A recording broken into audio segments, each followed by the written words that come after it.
চণ্ডীতলার তৃণমূল নেতা সুরজিৎ মণ্ডলকে গ্রেপ্তার করেছে পুলিশ এবং এই মুহূর্তে তাকে কোর্টে নিয়ে যাওয়া হবে।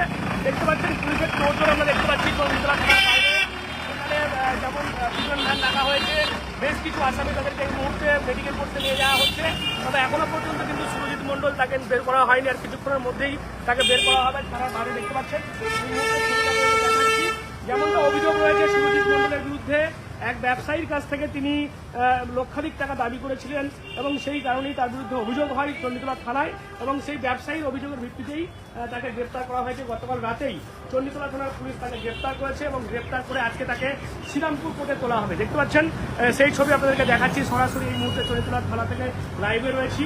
ইতিমধ্যেই থানার বাইরে বেশ কিছু বিজেপি কর্মী তারাও কিন্তু জমায়েত করতে শুরু করেছে এবং আর কিছুক্ষণের মধ্যেই তাকে কিন্তু বের করে নিয়ে যাওয়া হবে এবং স্বাভাবিকভাবেই দেখা যাচ্ছে যে যেমনটা আমরা দেখি সাধারণভাবে বিজেপি কর্মী সমর্থকরা থাকেন থানার বাইরে। স্বতন্ত্র সুরজিৎ মণ্ডল তাকে গ্রেপ্তার করা হয়েছে, আপনারা এখানে থানার বাইরে রয়েছেন, কি বলবে, কিভাবে দেখছেন বিষয়টা? দেখুন, প্রথম কথা ভরসা ইন হয় আউট, যেটা আমাদের সরকারের প্রতিশ্রুতি ছিল। তো যারা তৃণমূলের তোলাবাজি দুর্নীতি করেছে, শুনলাম নাকি কার্ড থেকে 10 লাখ টাকা নিয়েছিল, সেই জন্য সে এসে অ্যারেস্ট করেছে। তো আমি সবাইকে বলবো, চণ্ডীতলার জনগণকে, যে আপনারা ভয় মুক্ত হয়ে এসে থানায় কমপ্লেনটা করুন। যারা যারা তৃণমূলের এরকম তোলাবাজি করেছে, প্রশাসনের ব্যবস্থা নেবে। এখানে আইনের শাসন চলবে, কোনো রকম শাসকের আইন চলবে না, সেটা আমাদের মুখ্যমন্ত্রী শুভেন্দু অধিকারী বলেছেন।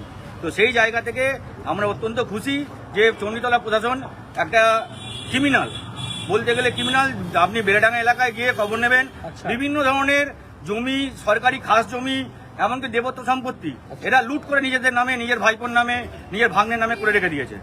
তো সেই জায়গা থেকে যে ব্যক্তি এসে এখানে অভিযোগ করেছেন তাকে আমরা অন্তঃস্থল থেকে শুভেচ্ছা জানাচ্ছি যে আপনারা এগিয়ে আসুন এবং তাকে দেখে আরও জনগণ এগিয়ে আসুন, যে এসে অভিযোগটা অন্তত থানায় করুক এবং প্রশাসনের ব্যবস্থা নিচ্ছে। এর জন্য প্রশাসনকে ধন্যবাদ জানাচ্ছি। এই যে সুরজিৎ মণ্ডল একসময় দাপুটের নেতা, একসময় বিধায়ক সাথী খন্দকারের ঘনিষ্ঠ ছিল, তারপরে দেখা গেল কল্যাণ বন্দ্যোপাধ্যায়ের ঘনিষ্ঠ হলেন। আপনারা যখন পঞ্চায়েতের যে নির্বাচন নমিনেশন পর্যন্ত আপনারা ফাইল করতে পারেননি, মনে পড়ছে সেই দিনগুলো? ভিডিও যে 2018 সালে পঞ্চায়েত ভোটে নমিনেশন হয়েছিল, সেখানে বেলেডাঙ্গারি একটা বুথের জন্য আমি একটা প্রার্থীকে নিয়ে গেছিলাম ওখানে দাঁড় করানোর জন্য। এই সুরজিৎ মণ্ডল, গলগাছার মনোজ, কলাচড়ার অনাথ ফার্স্ট আমার উপর অত্যাচার করে এবং মারধর করে, তারপর আমাদের কোনো রকম নমিনেশন করতে দেয়নি।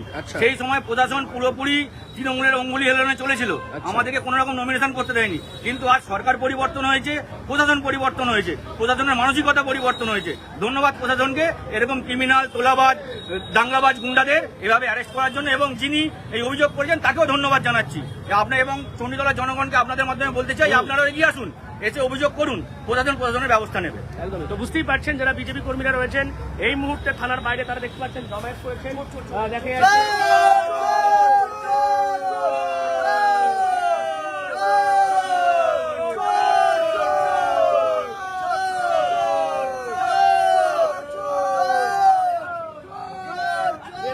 চণ্ডীতলা যে থানা, সেই থানা থেকে তার আগে বিজেপি কর্মী সমর্থক তারা কিন্তু থানার বাইরে অলরেডি তারা আসতে শুরু করেছেন এবং তারা যেমনটা বলছেন যে এই সুরজিৎ মণ্ডল একটা সময় কিন্তু দাপট দেখিয়েছে এবং তার জন্য কিন্তু দেখাবো যথেষ্ট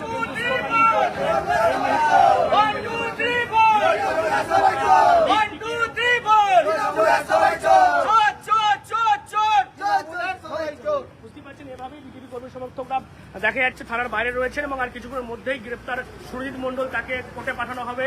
এবং এই যে তোলাবাজির অভিযোগ উঠছে, যে ব্যবসায়ী অভিযোগ করেছেন তার অভিযোগ ভিত্তিতেই কিন্তু সুরজিৎ মণ্ডলকে গ্রেপ্তার করা হয়েছে, আর কিছুক্ষণের মধ্যেই তাকে শ্রীরামপুর কোর্টে পাঠাবে চণ্ডীতলা থানার পুলিশ।